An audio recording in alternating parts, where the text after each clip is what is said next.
down.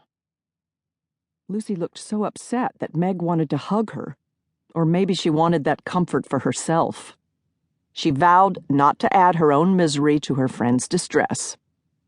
An interesting conclusion for these hayseeds to make, considering you're only the oldest daughter of the former president of the United States, not exactly a nobody.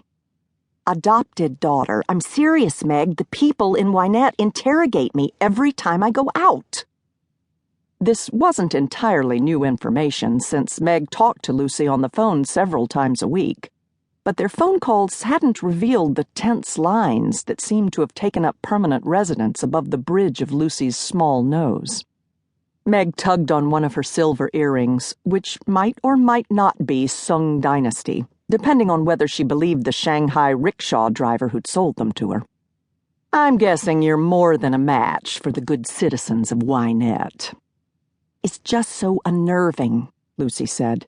They try to be cagey about it, but I can't walk down the street without somebody stopping to ask if I happen to know what year Ted won the U.S. Amateur Golf Championship, or how much time passed between his bachelor's and master's degrees. A trick question because he earned them together. Meg had dropped out of college before she earned even one degree, so the idea of earning two together struck her as more than a little demented. Still, Lucy could be a tad obsessive herself. It's a new experience, that's all, not having everybody suck up to you. Believe me, no danger of that. Lucy pushed a lock of light brown hair behind her ear. At a party last week, somebody asked me, very casually, as if everybody has this conversation over a cheese ball, if I happened to know Ted's IQ, which I didn't, but I figured she didn't know either, so I said 138. But oh no, as it turns out, I made a huge mistake. Apparently, Ted scored 151 the last time he was tested, and according to the bartender, Ted had the flu or he'd have done better. Meg wanted to ask Lucy if she'd really thought this marriage thing through, but unlike Meg, Lucy didn't do anything impulsively. They'd met in college when Meg had been a rebellious freshman and Lucy a savvy but lonely sophomore. Since Meg had also grown up with famous parents, she understood Lucy's suspicion of new friendships. But gradually, the two of them had bonded, despite their very different personalities, and it hadn't taken Meg long to see something others missed. Beneath Lucy Jorrick's fierce determination to avoid embarrassing her family beat the heart of a natural-born hellraiser. Not that anyone would know that from her appearance. Lucy's elfin features and thick little girl eyelashes made her look younger than her 31 years. She'd grown out her shiny brown hair since her college days and sometimes held it back from her face with an assortment of velvet headbands that Meg wouldn't be caught dead wearing, just as she'd never have chosen Lucy's ladylike aqua sheath with its tidy black grosgrain belt.